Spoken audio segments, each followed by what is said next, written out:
Hello everyone, कैसे हैं सब लोग। तो आज हम फिर लौट चुके हैं करंट इलेक्ट्रिसिटी के सेकेंड सेक्शन के साथ। हमारे प्रीवियस वीडियो में हमने डिस्कस करा था करंट के बारे में, पोटेंशियल डिफरेंस के बारे में, रेजिस्टेंस के बारे में, ओम्स लॉ के बारे में और भी बहुत कुछ डिस्कस करा था। आज हम सेकेंड सेक्शन शुरू कर रहे हैं जहाँ पे बच्चों को काफी डिफिकल्टी होती है। So without wasting any time let's start with our next section now. So today आज पहले हम लोग इलेक्ट्रोकेमिकल सेल के बारे में बात करेंगे। इलेक्ट्रोकेमिकल सेल, अब इलेक्ट्रोकेमिकल सेल होता क्या है, या जनरली कोई भी सेल होता क्या है। कोई भी जो सेल होता है वो करता क्या है, वो करता it converts chemical energy into electrical energy. वो किसी भी केमिकल एनर्जी को इलेक्ट्रिकल एनर्जी में कन्वर्ट करता है।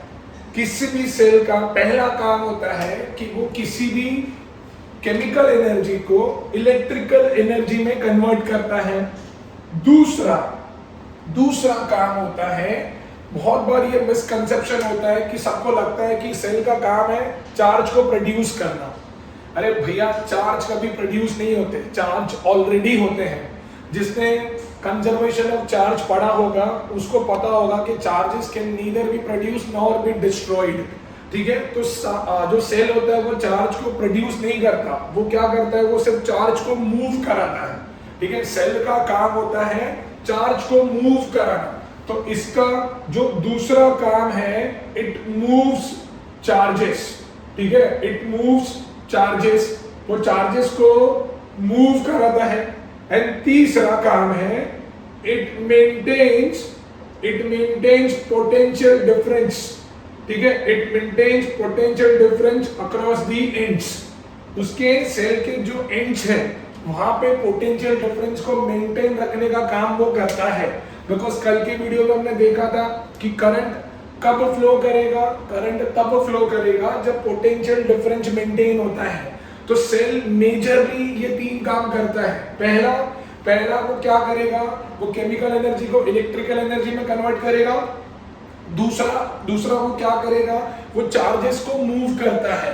एंड तीसरा वो क्या करेगा, वो सिर्फ और सिर्फ पोटेंशियल डिफरेंस को मेंटेन करता है। It maintains potential difference. ठीक है, वो पोटेंशियल डिफरेंस को मेंटेन करता है। अगर मैं सेल के अंदर बात करूं तो सेल के अंदर कैसा होता है हम देखते हैं। ठीक है, अभी सेल के अंदर दो इलेक्ट्रोड्स होते हैं लाइक दिस। ये केमिस्ट्री का थोड़ा कंसेप्ट है। दो इलेक्ट्रोड्स होते हैं, उसके अंदर इलेक्ट्रोलाइट सॉल्यूशंस होते हैं, उसके अंदर इलेक्ट्रोलाइट सॉल्यूशन होता है लाइक दिस। ठीक है, अभी ये एंड कनेक्टेड होता है, लेट्स से ये मेरा बल्ब है। ठीक है ना, अभी एक एंड जो होता है वो होता है कैथोड, और एक एंड जो होता है वो होता है एनोड। ठीक है, one and is cathode and another and is anode. होता क्या है कि जब हमने अंदर इलेक्ट्रोलाइट सॉल्यूशन डाला, this is electrolyte solution. Electrolyte solution क्या करता है, ठीक है, वो एक कंडक्टिंग सॉल्यूशन होता है। वो क्या करता है, एक कंडक्टिंग सॉल्यूशन है। ठीक है, वो चार्जेस को फ्लो कराने में हेल्प करता है। ठीक है, तो वो एक कंडक्टिंग सॉल्यूशन है। अभी होगा क्या, जस्ट बिकॉज अंदर इलेक्ट्रोलाइट सॉल्यूशन डाला है तो होगा क्या कि भैया यहाँ पे चार्जेस डिपॉजिट हो जाएंगे। ये दोनों इलेक्ट्रोड्स के ऊपर चार्जेस डिपॉजिट हो जाएंगे। लेट्स से यहाँ पे नेगेटिव चार्ज डिपॉजिट हो गया, यहाँ पे पॉजिटिव चार्ज डिपॉजिट हो गया। यहाँ पे नेगेटिव चार्ज डिपॉजिट हो गया और वहां पे पॉजिटिव चार्ज डिपॉजिट हो गया ना। हमने बोला था कि करंट जो होता है वो फ्लो करता है in a direction opposite to the flow of electrons, in a direction opposite to the flow of electrons. तो अभी just because of this electrolyte solution यहाँ पे चार्जेस डिपॉजिट हो गए, जिसकी वजह से यहाँ पे कुछ पोटेंशियल जनरेट हो गया है। लेट्स से यहाँ पे पोटेंशियल जनरेट हुआ है +2 वोल्ट का, और यहाँ पे पोटेंशियल जनरेट हुआ है -0.6 वोल्ट का। यहाँ पे पोटेंशियल जनरेट हुआ है -0.6 वोल्ट का। अब होता क्या है कि जनरली जब सेल होता है वो यूज में होता है, तो इलेक्ट्रॉन स्टार्ट करते हैं मूव करना। इलेक्ट्रॉन जो होंगे वो नेगेटिव से पॉजिटिव की तरफ जाएंगे, हम सबको पता है इलेक्ट्रॉन जो है वो नेगेटिव से पॉजिटिव की तरफ जाएंगे। अब लोगों को क्या लगता है कि अरे सर हमने सेल को कनेक्ट करा, सारे इलेक्ट्रॉन्स यहाँ पे आके जमा हो गए, सारे इलेक्ट्रॉन्स यहाँ पे आके जमा हो गए, तो अभी क्या, अभी तो सेल खत्म हो गया, अभी क्या, अभी तो सेल खत्म हो गया। ऐसा होता नहीं है। इलेक्ट्रॉन्स नेगेटिव से पॉजिटिव की तरफ जाते हैं एक्सटर्नल सर्किट में।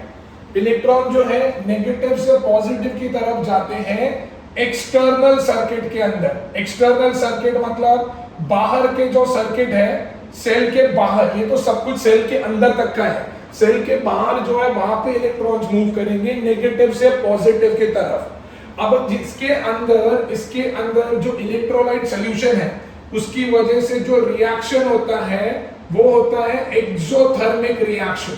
कौन सा रिएक्शन होता है वो? एक्सोथर्मिक। एंड हमको सबको पता है, केमिस्ट्री हमने पढ़ी हुई है, एक्सोथर्मिक रिएक्शन का मतलब जिसके अंदर high amount of energy release होती है, जिसके अंदर high amount of energy release होती है। तो होता क्या है कि जब इलेक्ट्रॉन्स यहाँ पे आके डिपॉजिट हो जाते हैं, फिर एक ऐसी चीज होती है जो कोई सोच भी नहीं सकता, उसके बाद सारे इलेक्ट्रॉन सर्किट के अंदर पॉजिटिव से नेगेटिव की तरफ जाते हैं, सारे पॉजिटिव से नेगेटिव की तरफ जाते हैं सर्किट के अंदर। सर कैसे हो सकता है sir? Electron being a negative charge वो खुद ही नेगेटिव की तरफ कैसे जा सकता है? सर ये तो इलेक्ट्रोस्टैटिक फोर्स के अगेंस्ट है। एग्जैक्टली वो इलेक्ट्रोस्टैटिक फोर्स के अगेंस्ट है। बट सिंस इस रिएक्शन के अंदर एक्सोथर्मिक रिएक्शन होता है जिससे इतनी हाई एनर्जी रिलीज होती है, तो वो इलेक्ट्रॉन को मजबूर करता है कि भाई तू यहां से निकल और नेगेटिव की तरफ जा। ठीक है, it forces electron to move from the positive end to negative end in the internal circuit. Now क्यों होता है ऐसा? Because of this high energy. अब उसका एग्जैक्ट डेफिनेशन और या एग्जैक्ट रीजन किसी को पता नहीं है, इसको नाम दिया गया it is due to some battery mechanism. कुछ बैटरी के मैकेनिज्म, कुछ बैटरी के अंदर ऐसा कुछ जादू है, बैटरी के अंदर ऐसा कुछ जादू है जो इलेक्ट्रॉन को मजबूर करता है कि वो पॉजिटिव से नेगेटिव की तरफ आए, वो पॉजिटिव से नेगेटिव की तरफ आए। ठीक है, इस तभी तो सर्किट कंप्लीट होगा, तभी तो इलेक्ट्रॉन कॉन्स्टेंटली फ्लो कर सकेंगे। नहीं तो सारे एक ही बारी में अगर यहाँ पे आके जमा हो गए तो फिर सर्किट कंप्लीट कैसे होगा? फिर तो पता चला सेल मैंने कनेक्ट करा, फ्रैक्शन ऑफ सेकंड्स में खत्म हो गया, क्योंकि सारे इलेक्ट्रॉन मूव करके यहाँ आ जाएंगे। तो यहाँ पे बिकॉज ऑफ एक्सोथर्मिक रिएक्शन एक high amount of energy release होती है जो इलेक्ट्रॉन को खुद के इलेक्ट्रोस्टैटिक फोर्स को तोड़ने में मजबूर करती है कि भाई अब तुझे तेरा इलेक्ट्रोस्टैटिक फोर्स तोड़ना पड़ेगा और तू जाएगा तेरे भाइयों के पास, तू जाएगा तेरे घर पे, तू जाएगा नेगेटिव एंड पे। वो जाना नहीं चाहता क्योंकि वो इलेक्ट्रोस्टैटिक फोर्स के अगेंस्ट है, वो जाना नहीं चाहता। बट ये एनर्जी, ये रिएक्शन उसको मजबूर करती है और इसका जो मैकेनिज्म है उसको कहा गया है बैटरी मैकेनिज्म। बैटरी के मैकेनिज्म की वजह से ऐसा होता है कि इलेक्ट्रॉन जो है वो पॉजिटिव से नेगेटिव की तरफ जाता है, तभी ही एक पोटेंशियल डिफरेंस मेंटेन होता है। और इसी फिनोमेना को EMF कहते हैं, इसी फिनोमेना को EMF कहते हैं, that is electromotive force, that is electromotive force. नाम ये फोर्स है पर है ये सिर्फ और सिर्फ पोटेंशियल डिफरेंस है, ये सिर्फ और सिर्फ पोटेंशियल डिफरेंस। अगर तुमने रिमोट, तुम्हारे टीवी के रिमोट के अंदर एक सेल देखा होगा, तो हर एक सेल के अंदर है ना उसका पोटेंशियल डिफरेंस लिखा हुआ रहता है, that is let's say 1.5 volt, 1.2 volt. तो ये EMF होता क्या है जो मैंने यहाँ पे समझाया, ये EMF होता क्या है कि जब सर्किट ओपन है, जब सर्किट ओपन है मतलब भाई ये वायर कनेक्टेड नहीं है। जब सर्किट ओपन है तो work done in moving a test charge from one electrode to another electrode. Work done in moving a test charge from one electrode to another electrode. Work done in moving a unit charge from one electrode to another electrode when circuit is open or when no current is flowing. जब circuit open है और कोई current flow नहीं हो रहा है उसको हम लोग बोलते हैं EMF, that is electromotive force. It is a potential difference only, it is a potential difference. ठीक है, क्यों? क्योंकि अगर वो चार्जेस कॉन्स्टेंटली यहाँ पे फ्लो नहीं होंगे तो ये पोटेंशियल डिफरेंस जो है वो मेंटेन नहीं रहेगा। तो ये बैटरी की या ये सेल की जिम्मेदारी होती है कि वो पोटेंशियल डिफरेंस एक मेंटेन करके रखे यूज करने के पहले भी। ठीक है, वो सिर्फ कांस्टेंट यहाँ पे पड़ा रहेगा और अगर वो मेंटेन नहीं करेगा तो खत्म हो जाएगा।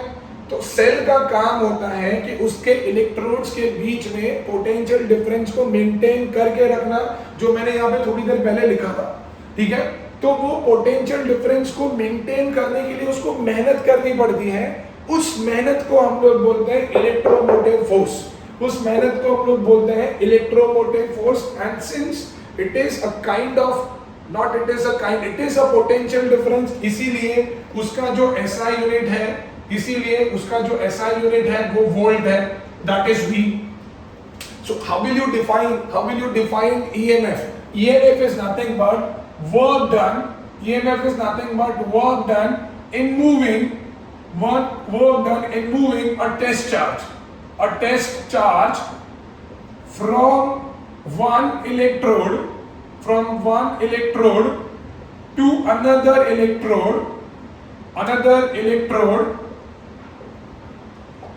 inside the cell।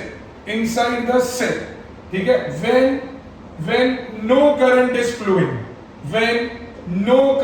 flowing, भाई ये जब करंट कोई फ्लो नहीं हो रहा है तो सेल के अंदर टेस्ट चार्ज को एक इलेक्ट्रोड से दूसरे इलेक्ट्रोड पे लेके जाना ही तुम्हारा ईएमएफ होता है। ये थोड़ा एग्जांपल में 2 मिनट में देता हूं, पहले ये समझ लो। ठीक है, तो EMF is nothing but work done in moving a test charge from one electrode to another electrode inside the cell when no current is flowing और सर्किट इज ओपन। ठीक है, तभी जो पोटेंशियल डिफरेंस जनरेट होता है उसको हम लोग बोलते हैं ईएमएफ। ईएमएफ को ऐसा एप्सिलॉन से रिप्रेजेंट करते हैं। This sign is nothing but epsilon, साइलन बोलो कोई फर्क नहीं है।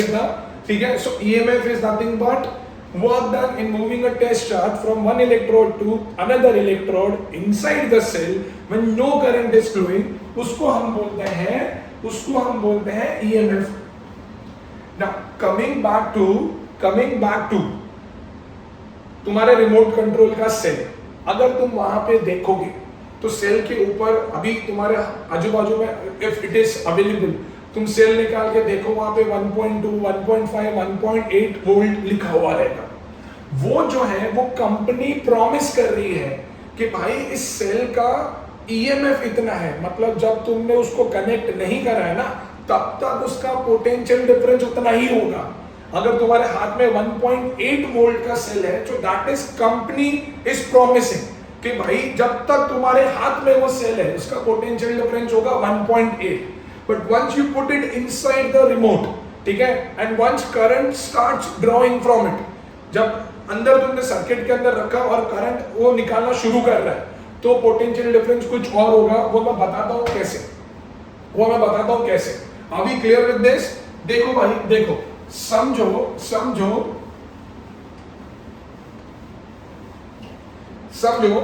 कि एक मेरा सर्किट है। ठीक है, ये मैंने मेरा सेल लगाया, ये मैंने मेरा रजिस्टर लगाया, करंट फ्लो हुआ, ये रजिस्टर लेट्स से 6 ओम का है और लेट्स से ये जो सेल है वो 18 वोल्ट का है, ये जो सेल है वो 18 वोल्ट का है। तो अब तुम बोलोगे कि सर सर्किट के अंदर करंट कितना आ रहा है, लगाओ ओम्स लॉ, V = IR, मेरा वोल्टेज है 18, करंट मुझे पता नहीं है, रेजिस्टेंस है 6 का, तो करंट होगा 3 एम्पियर का, होगा। ये तुमको लग रहा है ये एक आइडियल केस है कि आइडियली ओम्स लॉ के हिसाब से आइडियली मुझे पता है कि सर्किट के अंदर 3 एम्पियर का करंट होना चाहिए। बट समझो तुमने यहाँ पे अमीटर लगाया हुआ है, ठीक है, तो अब ये अमीटर जो है वो रीड कर रहा है 2.5 एम्पियर का करंट, वो रीड कर रहा है 2.5 एम्पियर का करंट, ठीक है। तो अब फिर तुम ओम्स लॉ लगाओगे, एक्चुअल करंट ड्रॉ हो रहा है 2.5 का, रेजिस्टेंस है 6 का, मल्टीप्लाई करोगे तुमको आ रहा है 15 वोल्ट, ठीक है। आइडियली सेल के ऊपर लिखा था 18 वोल्ट, जब तुमने उसको सर्किट में लगाया, सर्किट में कनेक्ट किया, तो तुमको वोल्टेज कितना मिल रहा है? 15 वोल्ट का। तुमको वोल्टेज कितना मिल रहा है? 15 वोल्ट का। तो ये जो 18 वोल्ट है ना, ये तो कंपनी प्रॉमिस कर रही है, और कंपनी झूठ नहीं बोल रही। कंपनी बोल रही है कि भाई जब तुम्हारे हाथ में सेल होगा तो उसके अंदर एक्सोथर्मिक रिएक्शंस हो रहे हैं, उसके इलेक्ट्रोड्स के बीच में जो वर्क डन हो रहा है, वो work done is equal to कितना? 18 वोल्ट। वो work done is equal to 18 volt, because कोई करंट फ्लो नहीं हो रहा है। So that's your EMF. But जब तुमने उसको रिमोट में यूज करा या कोई भी और अप्लायंस के लिए यूज करा, तो तुमको एक्चुअली में पोटेंशियल डिफरेंस कितना मिला? 15 वोल्ट। तुमको एक्चुअली में कितना मिला? 15 वोल्ट। तो ये जो तुमको 15 वोल्ट मिला है ना, इसको बोलते हैं टर्मिनल वोल्टेज, इसको भी हम V से रिप्रेजेंट करते हैं, टर्मिनल वोल्टेज, ठीक है। जो एक्चुअल पोटेंशियल डिफरेंस तुमको मिलता है उसको बोलते हैं टर्मिनल वोल्टेज। जो कंपनी प्रॉमिस करती है उसको हम लोग बोलते हैं EMF, and do you agree कि तुम्हारा EMF will always be greater than terminal voltage, ठीक है। तो तुमको डिफरेंस कितना आया? कंपनी ने प्रॉमिस किया 18, तुमको मिला 15, तुमको डिफरेंस आया 3 वोल्ट का। ये जो 3 वोल्ट आया है ना, इसको हम बोलते हैं पोटेंशियल ड्रॉप, ठीक है। कंपनी ने प्रॉमिस कुछ किया, मिला मुझे कुछ, ठीक है। तो जो डिफरेंस आया उसको हम बोलते हैं पोटेंशियल ड्रॉप। अब ये डिफरेंस आया क्यों? ठीक है, ये मैं तुमको बताता हूं कि ये डिफरेंस आया क्यों। ये डिफरेंस आया क्योंकि सेल के अंदर ही सेल का सबसे बड़ा दुश्मन बैठा है, कि ये यहाँ पे जब इलेक्ट्रॉन्स बाहर निकलते हैं पॉजिटिव से नेगेटिव की तरफ जाने के लिए, तो ये जो इलेक्ट्रोलाइट सोल्यूशन है वो उसका रास्ता रोकते हैं। क्योंकि होता क्या है कि जब इलेक्ट्रॉन यहाँ से बाहर निकलता है, ठीक है, तो वो बेचारा थका हुआ रहता है, तो उसको यहाँ से चाहिए होती है एनर्जी। अब वो लड़ झगड़ता रहता है, वो इलेक्ट्रोलाइट सोल्यूशन से लड़ता है, झगड़ता है अपना एनर्जी भरने के लिए। फिर एनर्जी भर के वो फिर यहाँ पे आता है, फिर भागता है, फुर्र करके फिर यहाँ पे आता है, फिर यहाँ पे आएगा, फिर एनर्जी भरेगा, फिर यहाँ पे आएगा, फुर्र करके वापस यहाँ आएगा। बट जब ये रास्ते में वो यहाँ से यहाँ पे जा रहा है ना, तो वहां पे उसको लड़ाइयाँ करनी पड़ती है इस इलेक्ट्रोलाइट सोल्यूशन से। तो यहाँ पे जो ये लड़ाई हो रही है या जो इसका रास्ता रोका जा रहा है, उसको बोलते हैं इंटरनल रेजिस्टेंस।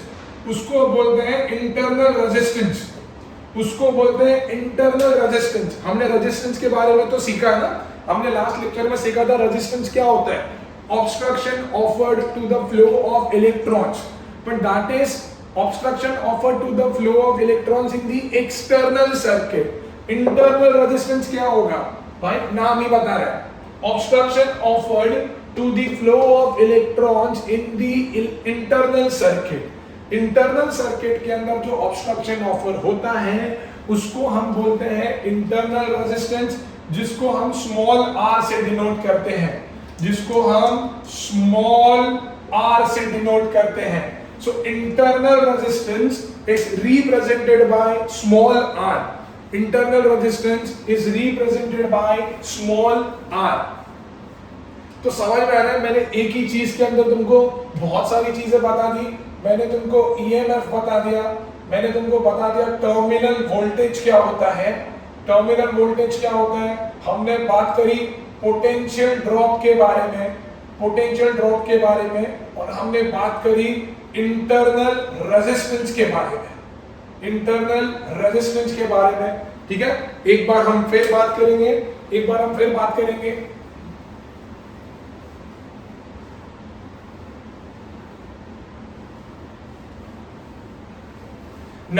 हुआ क्या है कि जब सेल के अंदर टेस्ट चार्ज को एक इलेक्ट्रोड से दूसरे इलेक्ट्रोड तक लेके जाते हैं, तो उसके लिए कुछ वर्क डन करना पड़ता है। वो वर्क डन जो होता है वो उस सेल के अंदर एनर्जी के फॉर्म में सेव होता है, और उस एनर्जी को हम बोलते हैं ईएमएफ, जिसको हम लोग एप्सिलॉन से रिप्रेजेंट करते हैं। और ये कब होता है? जब कोई भी करंट फ्लो नहीं हो रहा है। ये कब होगा? जब कोई भी करंट फ्लो नहीं होगा। टर्मिनल वोल्टेज क्या है? The actual potential difference obtained from a cell when current is flowing. जो एक्चुअल पोटेंशियल डिफरेंस मिलता है from a cell when current is drawn from it, उसको हम बोलते हैं टर्मिनल वोल्टेज, जिसको हम V से रिप्रेजेंट करते हैं। और मैंने जैसे बोला कि तुम्हारा EMF जो होगा that will always be greater than terminal voltage. Company हमेशा ज्यादा ही प्रॉमिस करेगी, और जैसे मैंने बोला वो झूठ भी नहीं बोल रही, ठीक है, क्योंकि जब उन्होंने सेल बनाया तो दो इलेक्ट्रोड्स के बीच में जितना पोटेंशियल डिफरेंस था वो उन्होंने लिखा, गलत नहीं है, पर तभी उन्होंने करंट ड्रॉ करा ही नहीं था। तो अगर उन्होंने लिखा है 2 वोल्ट, तो ये उन्होंने तब लिखा है जब उन्होंने करंट अंदर से ड्रॉ करा ही नहीं था, ठीक है। अब जब मैंने उसको सेल मेरे रिमोट कंट्रोल में लगाया टीवी के, और मेरे को मिला 1.5 वोल्ट, तो ये मेरा एक्चुअल पोटेंशियल डिफरेंस है जो मुझे मिला once current started flowing out of it. जब उस सेल से करंट निकलना चालू हुआ तो मुझे एक्चुअल पोटेंशियल डिफरेंस मिला है 1.5 वोल्ट का। तो भाई डिफरेंस कितना हुआ? 0.5 वोल्ट का। तो ये जो 0.5 वोल्ट है, ये है मेरा पोटेंशियल ड्रॉप। और ये किसकी वजह से हुआ? ये उसका रीजन है इंटरनल रेजिस्टेंस। जब इलेक्ट्रॉन यहाँ पे अंदर पॉजिटिव से नेगेटिव की तरफ जा रहे थे, तो यहाँ पे इलेक्ट्रोलाइट सॉल्यूशन था। इलेक्ट्रोलाइट सॉल्यूशन ने क्या किया? उसका रास्ता रोकने का ट्राई किया, जिसकी वजह से कंपनी जो प्रॉमिस कर रही थी उससे अपने को कम पोटेंशियल डिफरेंस मिला। जिसकी वजह से कंपनी जो प्रॉमिस कर रही थी उससे कम पोटेंशियल डिफरेंस मेरे को मिल रहे हैं। तो कम पोटेंशियल मिलने का रीजन ही है इंटरनल रेजिस्टेंस, बिकॉज वो अंदर रास्ते में कर क्या रहे हैं? इलेक्ट्रॉन्स का रास्ता रोक रहे हैं, तो जिसकी वजह से मुझे कम पोटेंशियल मिल रहा है। समझ में आ रहा है? So this is something about EMF, terminal voltage, potential drop and internal resistance. अभी एग्जाम में आजकल बहुत एक क्वेश्चन आता है कि ऐसे कौन से फैक्टर्स हैं जिसके ऊपर इंटरनल रेजिस्टेंस डिपेंड करता है। ऐसे कौन से फैक्टर्स हैं जिसके ऊपर इंटरनल रेजिस्टेंस डिपेंड करता है? तो सबसे पहले तो भैया डिस्टेंस बिटवीन द इलेक्ट्रोड्स। ये जो मेरे इलेक्ट्रोड्स हैं, इनके बीच में अगर डिस्टेंस ज्यादा होगा तो इलेक्ट्रॉन को ज्यादा लंबा रास्ता तय करना पड़ेगा। सिंस इलेक्ट्रॉन ज्यादा रास्ता ट्रैवल करेगा तो उसका रेजिस्टेंस भी बढ़ जाएगा। तो भाई डिस्टेंस अगर ज्यादा है तो इंटरनल रेजिस्टेंस भी ज्यादा होगा। दूसरा एरिया ऑफ इलेक्ट्रोड्स या थिकनेस ऑफ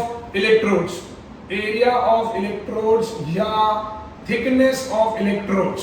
ठीक है, थिकनेस ऑफ इलेक्ट्रोड्स मतलब भैया अभी इलेक्ट्रोड्स इतने हैं, अगर वो थोड़े और मोटे हो गए, थोड़े और ब्रॉड हो गए, तो कहना इसे 2 इलेक्ट्रोड्स के बीच में डिस्टेंस कम हो जाएगा, और डिस्टेंस कम होगा तो इंटरनल रेजिस्टेंस भी कम हो जाएगा। तो मतलब अगर एरिया बढ़ा तो डिस्टेंस कम होगा, ठीक है, तो मेरा इंटरनल रेजिस्टेंस जो है वो कम हो जाएगा। तीसरा कॉन्सेंट्रेशन ऑफ इलेक्ट्रोलाइट सॉल्यूशन।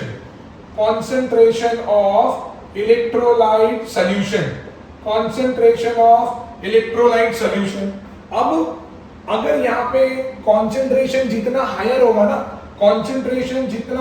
होगा उतना ही मेरा इंटरनल रेजिस्टेंस बढ़ेगा, क्योंकि उतने स्ट्रॉन्ग इलेक्ट्रोलाइट सॉल्यूशन से इलेक्ट्रॉन को फाइट करना पड़ेगा। उतने स्ट्रॉन्ग इलेक्ट्रोलाइट सॉल्यूशन से इलेक्ट्रॉन को फाइट करना पड़ेगा। और भैया चौथा होता है टेम्परेचर, चौथा होता है टेम्परेचर। तो भैया अगर टेम्परेचर बढ़ता है तो इंटरनल रेजिस्टेंस कम होगा, अगर टेम्परेचर बढ़ेगा तो इंटरनल रेजिस्टेंस कम होगा। ठीक है, तो ये जो चार फैक्टर हैं ये तुमको याद रखने होंगे इंटरनल रेजिस्टेंस के लिए। This are the 4 factors which affect internal resistance. समझ में आ रहा है ना? तो ये था EMF, terminal voltage, potential drop और इंटरनल रेजिस्टेंस की दास्तान। अभी हम आगे बढ़ते हैं।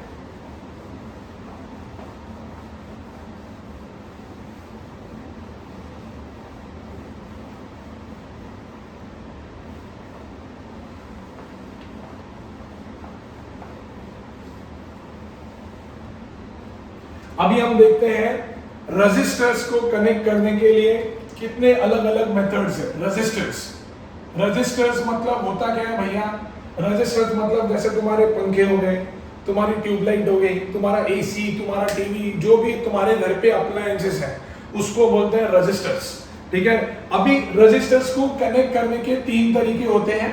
ठीक है, पहला या तो रेजिस्टर को सीरीज में कनेक्ट करो, दूसरा या तो रेजिस्टर को पैरेलल में कनेक्ट करो, तीसरा या तो रेजिस्टर को सीरीज एंड पैरेलल दोनों में कनेक्ट करो, या तो रेजिस्टर को सीरीज एंड पैरेलल दोनों में कनेक्ट करो। ठीक है, हम लोग देखते हैं कि अगर सीरीज में या पैरेलल में कनेक्ट करेंगे तो क्या होता है। पहला, let's see when resistors are connected in series, resistors are connected in series. जब हमारे रजिस्टर सीरीज में कनेक्ट होंगे तो क्या होगा? जब हमारे रजिस्टर सीरीज में कनेक्ट होंगे मतलब सबसे पहले this will help you for your circuit diagrams. Register का मतलब अगर रजिस्टर सीरीज में कनेक्टेड है उसका मतलब सेम वायर यूज हुआ है, उसका मतलब सेम वायर यूज हुआ, एक ही वायर से सारे अप्लायंसेस कनेक्टेड है। पैरेलल का मतलब होता है अलग अलग वायर यूज करना, पैरेलल का मतलब होता है अलग अलग वायर यूज करना। ठीक है, तो हम दोनों देखेंगे। पहले देखते हैं when resistors are connected in series. तो भैया समझो ये हमारा एक सेल है, ये की है। ठीक है, ये मेरा एक रेजिस्टर है, ये दूसरा, ये तीसरा। सो दिस इज प्लस माइनस। ठीक है, करंट इस तरीके से आएगा। लेट्स से ये मेरा रेजिस्टर R1 है, ये R2 है और ये R3 है, ये R3 है। So this is how resistors are connected in series using the same wire. Can you see, एक ही वायर है जो थ्रू आउट फॉलो हुआ है, एक ही वायर है जो थ्रू आउट फॉलो हुआ है। तुमको सीरीज के अंदर याद क्या रखना है? सिर्फ 2 ही चीज याद रखना है कि current is constant through out the circuit. पूरे सर्किट के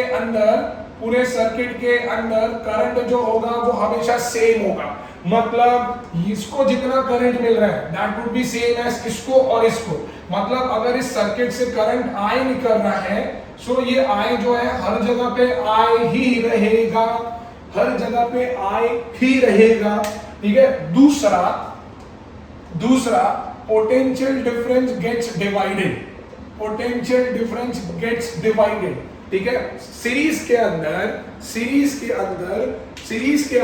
करंट सेम होता है, सीरीज के अंदर करंट सेम होता है बट पोटेंशियल डिफरेंस डिवाइड हो जाता है।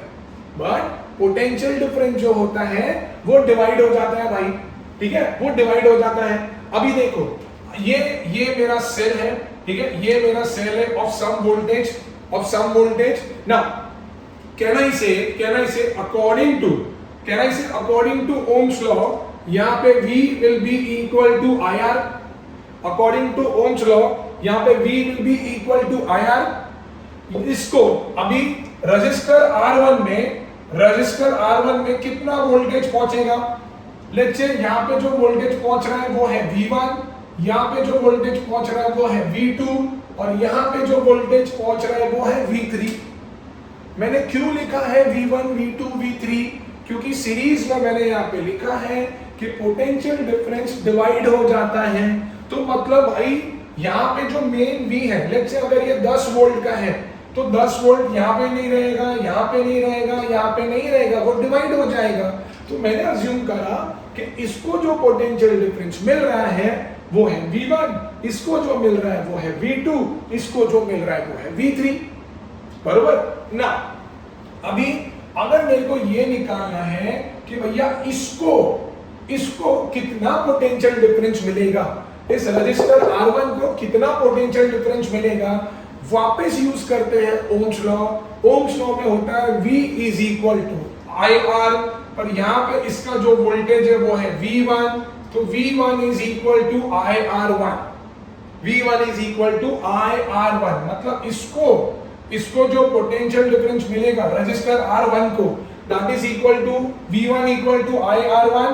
सिमिलरली रजिस्टर R2 को कितना पोटेंशियल डिफरेंस मिलेगा, using the same logic, V2 will be equal to IR2, V2 will be equal to IR2, and register R3 को कितना वोल्टेज मिलेगा, V3 is equal to IR3, V3 is equal to IR3। Sir आपने सब में V1 R1, V2 R2, V3 R3 लिखा, आपने I को I1 I2 I3 क्यों नहीं लिखा सर? सर इसकी वजह से नहीं लिखा सर, क्योंकि मैंने आपको अभी बोला कि सीरीज कॉम्बिनेशन के अंदर पूरे सर्किट के अंदर करंट सेम होता है। मैंने यहाँ पे मार्क भी करा था कि यहाँ पे करंट I पहुंचा, इसको भी I मिलेगा, इसको भी I मिलेगा, इसको भी I मिलेगा। तो ये मेरा तीनों रजिस्टर का पोटेंशियल डिफरेंस है। कहना इसे कि ये तीनों के पोटेंशियल डिफरेंस को अगर मैं ऐड करूं, ये तीनों के पोटेंशियल डिफरेंस को मैं ऐड करूं, so that should be equal to V। Can I say that? तो मैं यहां पे लिख सकता हूं that V, can I say V is equal to V1 plus V2 plus V3 लिख सकता हूं। और यहां पे हमने V के लिए क्या बोला था, V is equal to IR।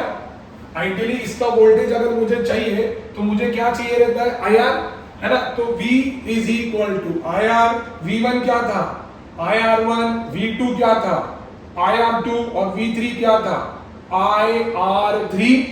सबके अंदर I कॉमन है तो बचा क्या, R1 plus R2 plus R3, I से I कट गया, so R is equal to R1 plus R2 plus R3, I is equal to R1 plus R2 plus R3। और ये जो R होता है इसको हम बोलते हैं इक्विवेलेंट रेजिस्टेंस। ये जो R होता है इसको हम बोलते हैं इक्विवेलेंट रेजिस्टेंस। तो जब भी रजिस्टर्स सीरीज में कनेक्ट होते हैं तो उनका जो इक्विवेलेंट रेजिस्टेंस होगा that will be equal to sum of the individual resistors। ठीक है, अगर यहाँ अभी तो मैंने 3 ही कनेक्ट करे, अगर 5 कनेक्टेड होते हैं तो मैं क्या लिखता, R1 plus R2 plus R3 plus R4 plus R5। अगर 7 कनेक्टेड होते हैं तो R1 R2 R3 R4 R5 R6 R7 को प्लस करता and that would have been equal to RS। ठीक है, दैट इज इक्विवेलेंट रेजिस्टेंस। मतलब ये इसका रेजिस्टेंस कितना भी हो, बैटरी, चलो एक बात मैं अभी बता देता हूँ, ये भी तुमको सर्किट डायग्राम में हेल्प करेगी। बैटरी है ना बहुत दिमाग वाली होती है, बहुत दिमाग वाली होती है। उसको पता होता है कि उसके रास्ते में जो रजिस्टर्स है वो कैसे कनेक्टेड है, पैरेलल में कनेक्टेड है या सीरीज में कनेक्टेड है, अकॉर्डिंगली ही वो करंट को बाहर निकालती है। ठीक है, वो रैंडमली करंट नहीं छोड़ती है। फर्स्ट इट कैलकुलेट्स कि मेरे रास्ते में कितने रजिस्टर्स हैं, अच्छा इतने हैं, उसमें से सीरीज में कितने हैं, पैरेलल में कितने हैं, एंड अकॉर्डिंगली वो करंट ड्रॉ करती है। ठीक है, तो अगर कोई रजिस्टर सीरीज में कनेक्टेड है तो बैटरी पहले चेक क्या करेगी, अच्छा सीरीज में है तो बैटरी को फॉर्मूला पता है कि अच्छा ये 3 रजिस्टर है, तीनों सीरीज में है, तो अच्छा उसको टोटल रेजिस्टेंस कितना होगा, फट वो सबको ऐड करती है एंड अकॉर्डिंगली वो करंट निकालेगी। देखो मैं एक एग्जांपल देता हूं, मैं सब कुछ यही रख रहा हूं, इरेज नहीं कर रहा हूं। लेट्स से मेरी बैटरी का जो वोल्टेज है वो है 15 वोल्ट, ठीक है। अब इसका इसका रेजिस्टेंस है 3 ओम, ठीक है, इसका रेजिस्टेंस है 4 ओम, ठीक है, इसका रेजिस्टेंस है 3 ओम, ठीक है। तो अब मुझे बताओ सिंस ये सीरीज में है तो इसका टोटल रेजिस्टेंस कितना होगा, इसका टोटल रेजिस्टेंस कितना होगा 3 + 4 + 3, so that is equal to can I say RS will be equal to 10 ohm, RS will be equal to 10 ohm। अभी अगर मैं ओम्स लॉ लगाऊं तो ओम्स लॉ क्या बोलता है, V is equal to IR। तो भैया बैटरी का वोल्टेज था 15, करंट मुझे पता नहीं है, so that is 10, तो 15/10 that is equal to I, which is equal to 1.5 ampere, which is equal to 1.5 ampere. मतलब बैटरी जब करंट को निकालेगी तो कितना निकालेगी 1.5 एम्पियर। इसका मतलब हर एक रजिस्टर को कितना करंट मिलेगा 1.5 ampere. So now you can calculate कि हर एक को पोटेंशियल डिफरेंस भी कितना मिलेगा, ठीक है। करंट इनटू ये करो तुमको वोल्टेज मिल जाएगा, करंट इनटू ये करो वोल्टेज मिल जाएगा, और सबको ऐड करो आंसर यही आने वाला है, 15 वोल्ट ही आने वाला है। तुम कर सकते हो, तुम चेक कर सकते हो। तो यहाँ से मुझे सीखने को क्या मिला, यहाँ से मुझे सीखने को मिला कि भाई जब भी रजिस्टर्स सीरीज में कनेक्टेड होते हैं तो उनके बीच का जो इक्विवेलेंट रेजिस्टेंस होता है that is equal to sum of the resistors, जितने भी रजिस्टर सीरीज में कनेक्टेड है सबको ऐड करो, that is equal to sum of the resistors. समझ में आ रहा है? So this was about resistors connected in series, ठीक है। अभी आगे बढ़ते हैं हमारे दूसरे टॉपिक के पास।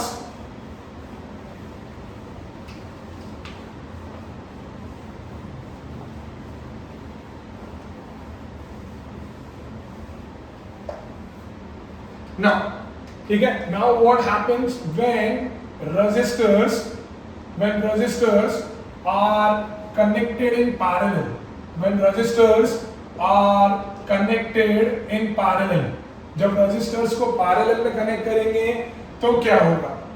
मैंने बोला पैरेलल का मतलब होता है अलग वायर,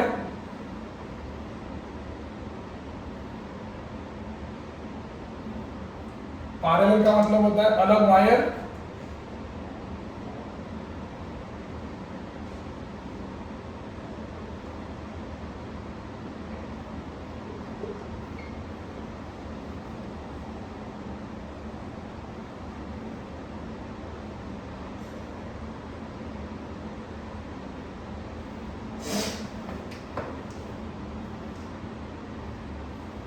ठीक है। Let's say this is down, see now अभी मैंने कितने सारे वायर यूज किए। लेट्स से ये R1 है, ये R2 है, ये R3 है, ये मेरी बैटरी है। करंट यहाँ से जाएगा, यहाँ जाएगा, यहाँ जाएगा, यहाँ जाएगा, यहाँ पे, यहाँ पे, यहाँ पे, और यहाँ से निकलेगा, यहाँ से निकलेगा। सी अगर मेरे रजिस्टर्स पैरेलल में कनेक्टेड है मतलब मैंने अलग अलग वायर यूज किए सबके लिए, है ना।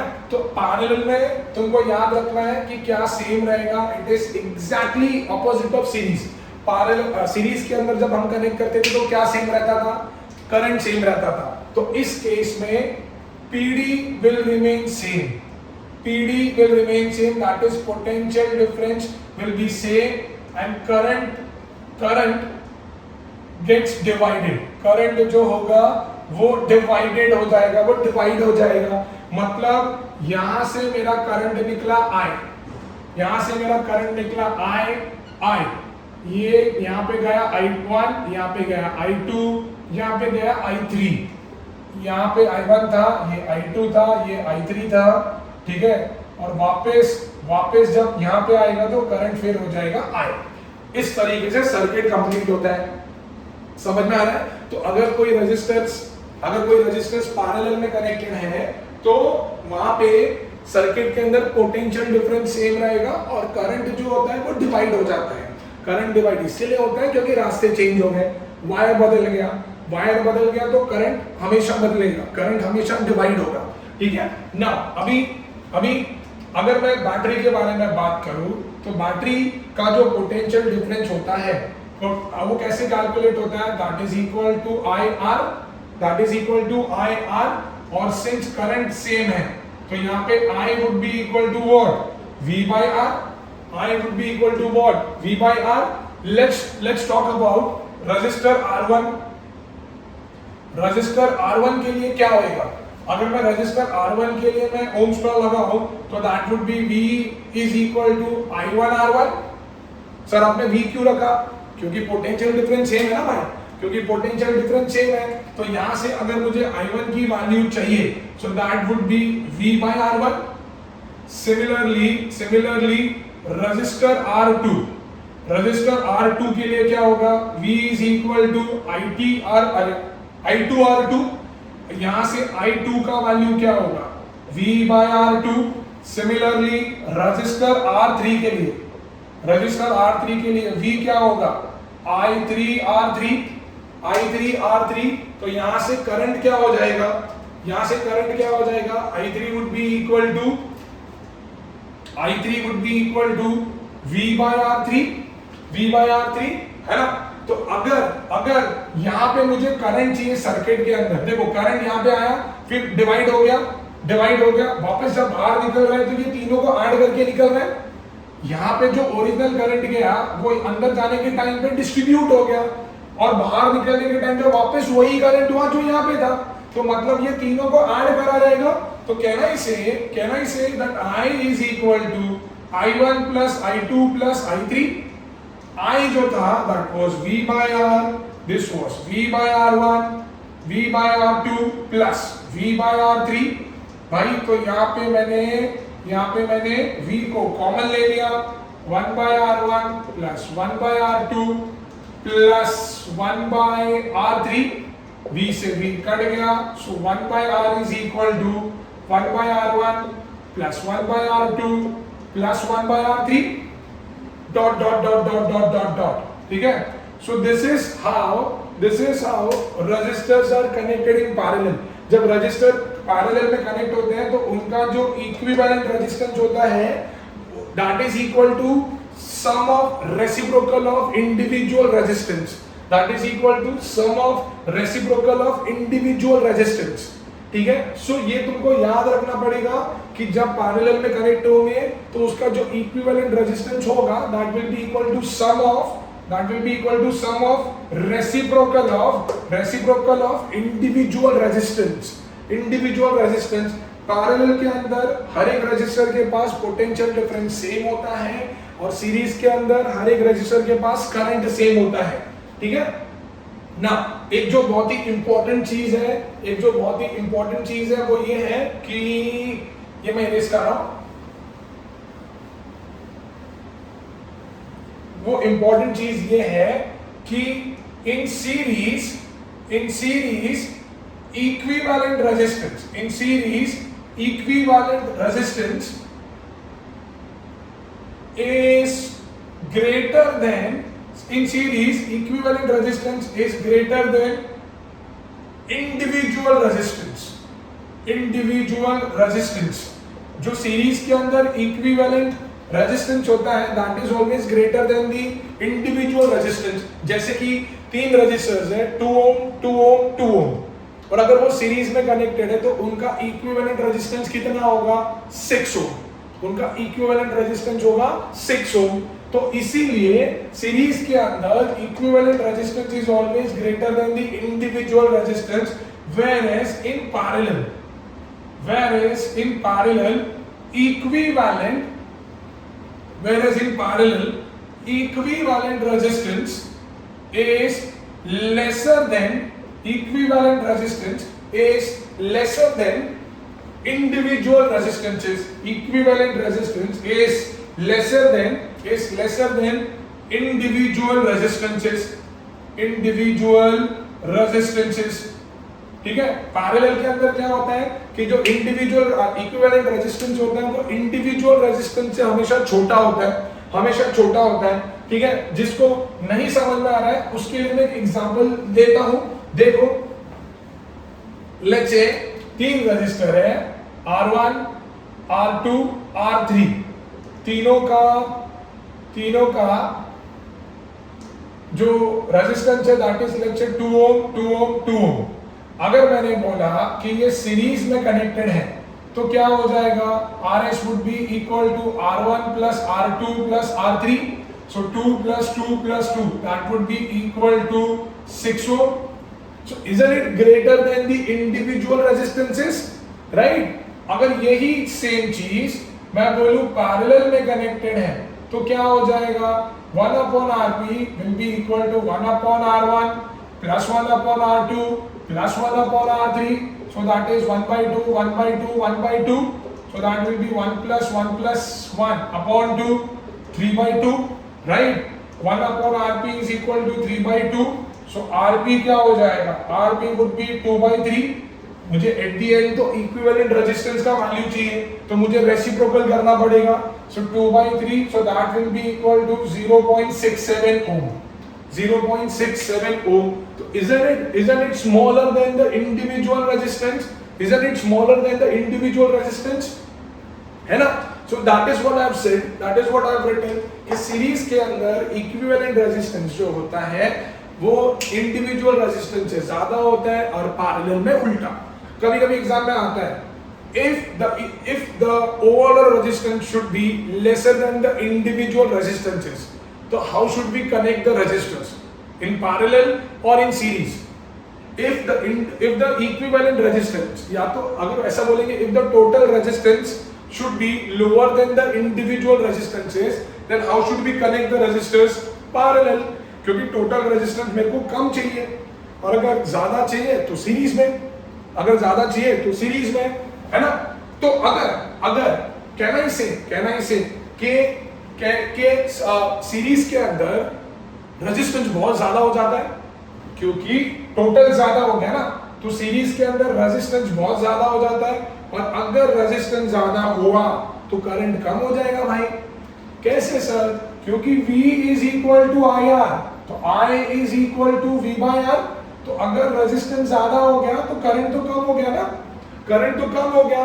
और वही पैरेलल के अंदर करंट बढ़ जाता है क्योंकि यहाँ पे V by R पैरेलल के अंदर ओवरऑल रेजिस्टेंस कम होता है और अगर ओवरऑल रेजिस्टेंस कम है तो करंट मेरा बढ़ जाएगा, करंट मेरा बढ़ जाएगा. समझ में आ रहा है ना?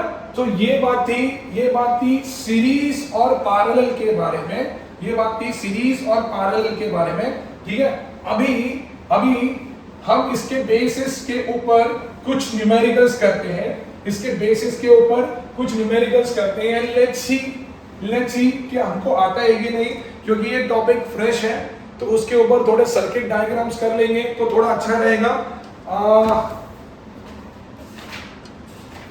देखो पहले एक बहुत ही बेसिक सा हम करते हैं to clear the concept.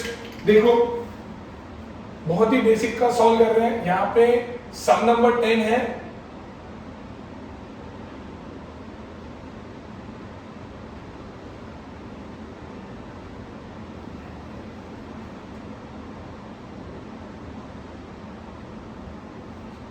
I would suggest जिसको आ रहा है वो खुद से सॉल्व करते जाए और आगे बढ़े.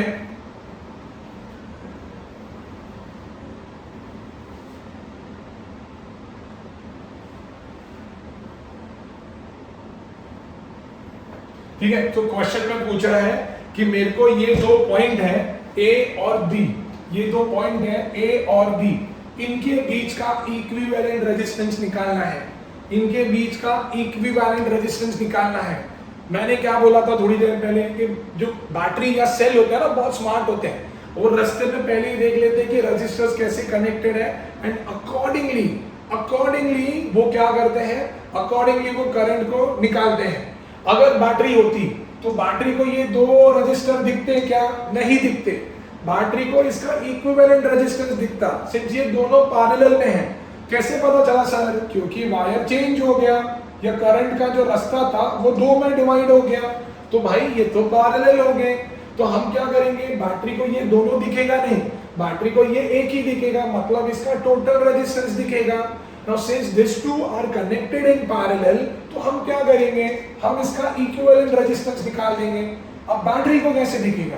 बैटरी को ऐसे दिखेगा, 1, 2 और इसका जो भी इक्विवेलेंट रेजिस्टेंस है वो सीरीज में आ जाएगा. वो सीरीज में आ जाएगा तो तीनों को हम ऐड कर देंगे, ये तो बहुत ही बेसिक डायग्राम था. Let's say this is R1, R2, R3 and R4। तो पहले मैं ये दोनों का इक्विवेलेंट रेजिस्टेंस निकाल दूं, that is 1 by Rp equal to 1 by R3 plus 1 by R4, so that is 1 by 2 plus 1 by 2, so 1 plus 1 by 2, 2 by 2, so that is 1। तो अगर मैं रेसिप्रोकल भी करूं तो भी Rp would be equal to 1 ohm। Now Rs मतलब ये सबका इक्विवेलेंट रेजिस्टेंस क्या होगा, R1 plus R2 plus Rp, so that is 2 plus 2 plus 1, so that is 5 ohm, that is 5 ohm। तो यहाँ पे A और B के बीच में जो इक्विवेलेंट रेजिस्टेंस है, जो टोटल रेजिस्टेंस है वो 5 ओम का है, वो 5 ओम का है। समझ में आ रहा है ना? देखो और एक सम करते हैं, और एक सम करते हैं।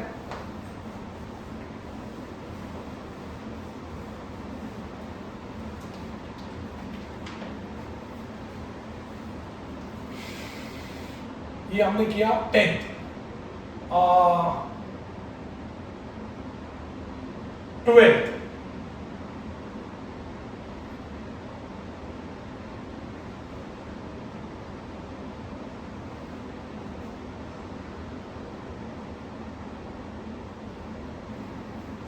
this is A, this is B, this is 8 ohm, this is 4 ohm, this is 5 ohm, this is X ohm।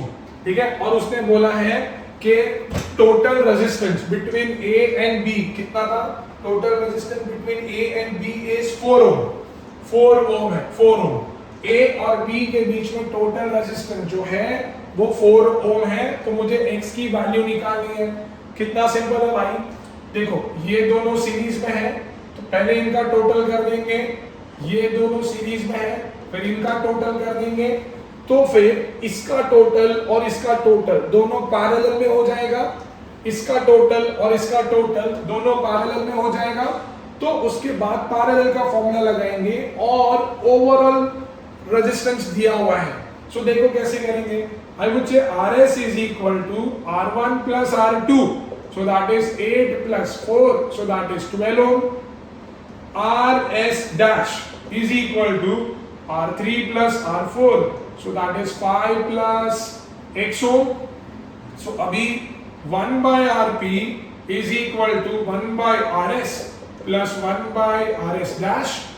तो Rp का वैल्यू दिया है 4, so 1 by 4 is equal to 1 by 12 and this is 1 by 5 plus X, right? अब ये पूरा plus है, वहां चला जाएगा तो माइनस हो गया, so 1 by 4 minus 1 by 12 is equal to 1 by 5 plus X, right? LCM is 12, LCM is 12, so this is 3 minus 1 equal to 1 by 5 plus X, 2 by 12 equal to 1 by 5 plus X, so 1 by 6 is equal to 1 by 5 plus X। तो भाई क्या आ रहा है, 6 is equal to 5 plus X, X is equal to 1 ohm, X is equal to 1 ohm। समझ में आ रहा है? So X is equal to 1 ohm। तो अभी भी मैं बोल रहा हूं कि सिर्फ डायग्राम को देखना है, वायर चेंज हुआ तो पैरेलल है, सेम वायर है तो सीरीज में है। And think from batteries point of view, battery क्या करता है, रास्ते में पहले ही सब चेक कर लेता है कि कौन सीरीज में है कौन पैरेलल में है, एंड अकॉर्डिंगली करंट छोड़ेगा। हम थोड़ा और करते हैं, ठीक है, अभी तक थोड़े बेसिक समझ चल रहे थे, थोड़ा और करते हैं।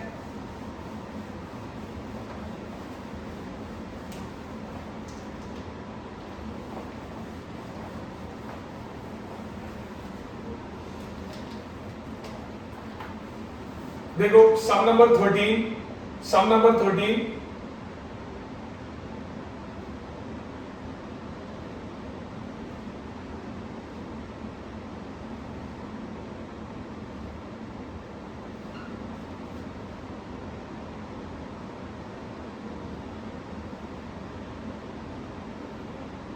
ठीक है ना, this is point A, this is 1 ohm, this is 1 ohm, 1 ohm, 1 ohm, 2 ohm, 2 ohm, 2 ohm, 2 ohm, and this is 1 ohm। ठीक है, सेम मेरे को A और B के बीच में इक्विवेलेंट रेजिस्टेंस निकालना है, मुझे ए और बी के बीच में इक्विवेलेंट रेजिस्टेंस निकालना है। तो let's see do you agree कि ये 1, 2 और 3 ये तीनों सीरीज में होंगे क्योंकि एक ही वायर के साथ है। ये 1, 2 और 3 ये तीनों सीरीज में होंगे क्योंकि एक ही वायर के साथ है। फिर इनका टोटल ये और इनका टोटल ये तीनों के तीनों पैरेलल में होंगे क्योंकि फिर ऐसा हो जाएगा, बैटरी ऐसा देखेगी तो ये तीनों का टोटल होगा 6 ओम, ये तीनों का टोटल होगा 3 ओम। फिर ये तीनों पैरेलल में हो गए।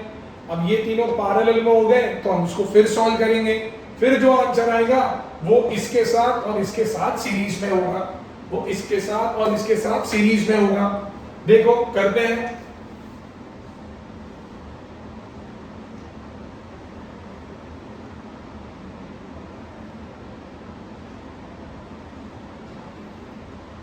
ठीक है, तो let's name it R1, R2, R3, R4, R5, R6, R7, R8, R9। ठीक है, तो मेरा RS क्या होगा? R2 plus R3 plus R4, so 1 plus 1 plus 1 that is 3 ohm। RS dash क्या होगा? R6 plus R7 plus R8, so that is 2 plus 2 plus 2, so that is 6 ohm, है ना। अभी 1 by RP क्या होगा? That will be 1 by RS plus 1 by R5 plus 1 by RS dash। RS कितना था? 3, so 1 by 3। R5 कितना था? 2, so 1 by 2। RS dash का 6, तो 6 सबका LCM is 6, so 2 plus 3 plus 1, 6 by 6, so therefore RP would be 1 ohm। So now equivalent resistance between A and B would be R1 plus RP plus RY। R1 था 1, RP का value भी था 1, R9 भी था 1, so that is 3 ohm।